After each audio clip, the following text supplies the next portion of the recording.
सुप्रभात मंडळी.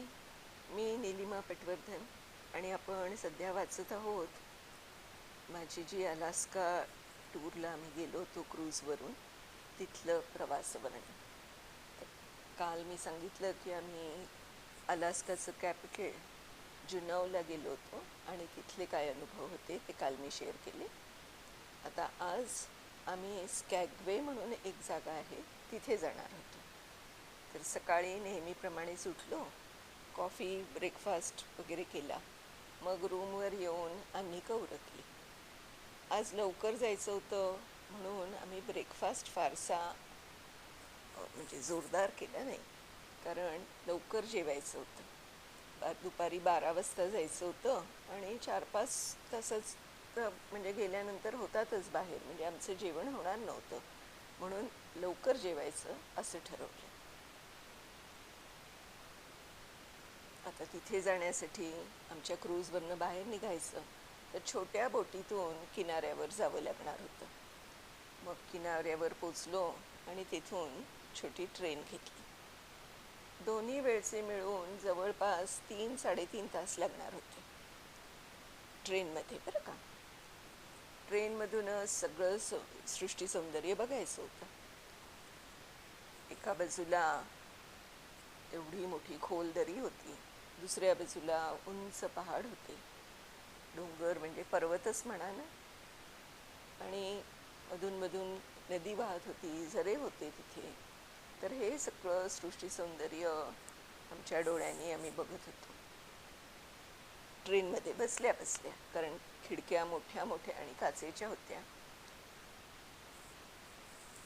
ती जी ट्रेन आहे ती साधारण 1.5-2 तास एका बाजूनी जाते आणि नंतर यू टर्न घेऊन पुन्हा येते परत आपल्या जागी. त्यामुळे जाताना आम्हाला जे दृश्य दिसत होतं ते एका बाजूचं होतं आणि परत येताना आम्हाला पुन्हा दुसऱ्या बाजूचं दृश्यसुद्धा दिसत होतं. आता आल्यानंतर परत ते सगळे सोपस्कार होणारच होते, सिक्युरिटी वगैरे, आणि मग थोडंसं फ्रेश झालो. ट्रेनमध्ये असताना जे काही फोटो काढले होते किंवा जे काही आम्ही बघितलं होतं, म्हणजे अलास्का हे अमेरिकेत असल्यामुळे अमेरिकेचा ध्वज, कॅनडा एका साईडला असल्यामुळे कॅनडाचा ध्वज, असे सगळे लावलेले होते. नंतर एका बाजूनी त्या जो पहाड होता तिथनं असा एक म्हणजे मोठा रस्ता जात होता की जिथनं खूप उंचावर होता अगदी, म्हणजे मला काश्मीरची आठवण झाली.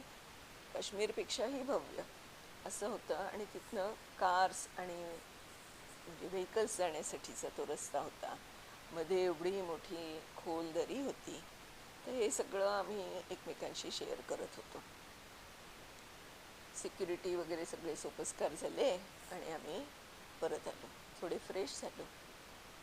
संध्याकाळ झाली होती, मग जेवणच केलं आणि नंतर एक मॅजिक शो होता तो बघितला.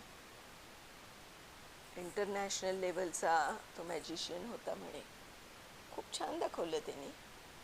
आणि मग पुन्हा थोडा वेळ गप्पा मारल्या, डेकवरती बसलो.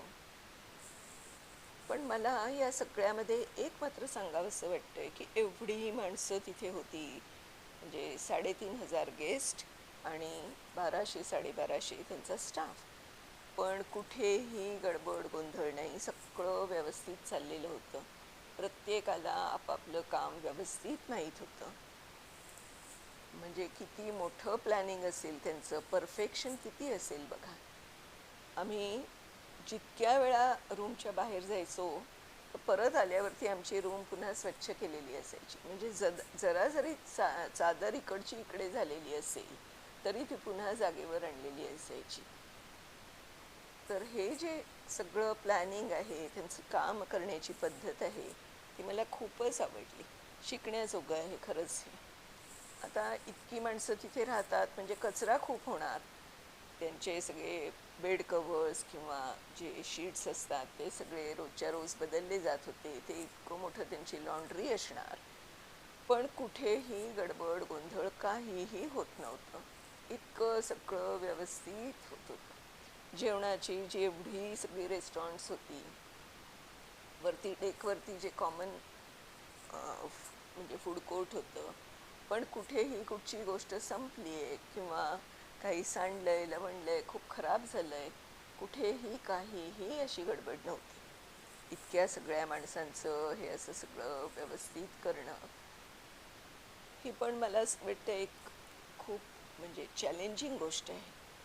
तर मला तर ते खूप कौतुक करण्याजोगं वाटलं. आता उद्या आम्हाला बोटीवरूनच म्हणजे आमच्या क्रूजवरूनच ग्लेशियर बघायचं होतं. म्हणजे त्या ग्लेशियर्सच्या जवळून आमची क्रूज जाणार होती. तर त्याचं वर्णन आता मी उद्या करणार आहे मंडळी. तर तोपर्यंत बाय बाय.